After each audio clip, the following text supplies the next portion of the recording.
காரைக்குடியில் பரப்புரை செய்வதற்காக சென்னையிலிருந்து தனி விமானம் மூலம் விஜய் மதுரை விமான நிலையம் சென்றடைந்துள்ளார். இது குறித்த கூடுதல் தகவல்களோடு இணைகிறார் நமது செய்தியாளர் சிவமணி. விவரங்கள்.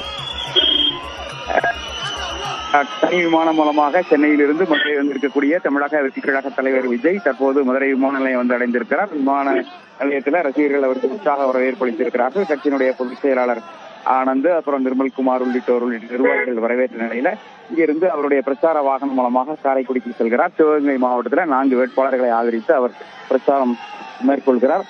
இந்த நிலையில தான் அந்த பிரச்சாரம் மேற்கொள்வதற்காக அவர் சென்னையிலிருந்து தனி விமானம் மூலமாக மதுரை வந்திருக்கிறார். மதுரை விமான நிலையத்துல ரசிகர்களுக்கு அனுமதி அளிக்கப்படாத நிலை இருந்தது. ஆனாலும் கூட பல்வேறு விதங்கள்ல ரசிகர்கள் அவர்கள் இந்த விமான நிலையத்திற்குள்ளே வந்து விசிலடித்தவாறும் அவருக்கு வரவேற்பு அளித்திருக்கு. முன்பாக நின்று விசில் சின்னத்தை காட்டியவாறும் பாக்கெட்டில் இருந்த பாலை ஊற்றி அபிஷேகம் செய்தவாறும் இந்த வாகனத்தை நோக்கி அபிஷேகம் செய்தவாறும் வரவேற்பு அளித்தார்கள்.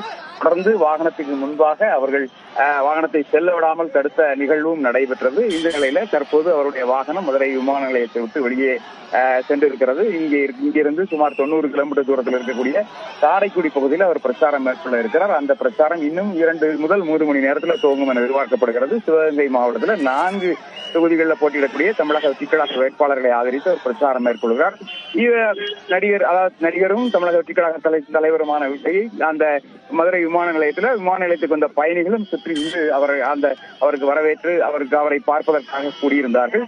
மற்றவர்களுக்கு அனுமதி அளிக்கப்படாத நிலையிலும் கூட ஏராளமான ரசிகர்கள் பல வகைகளில் காவல்துறையினுடைய தடுப்புகளை மீறி வந்து அவருடைய வரவேற்பு அளித்த நிகழ்வு அப்படிங்கிறது பார்க்கப்படுகிறது. அவர் வாகனத்தை சுற்றி 2 சக்கர வாகனங்கள் 4 சக்கர வாகனங்கள் தொடர்ந்து பின் செல்லாதவாறு பல்வேறு நடவடிக்கைகளையும் காவல்துறை எடுத்து வருகிறது. விவரங்களை பதிவு செய்தமைக்கு நன்றி சிவமணி.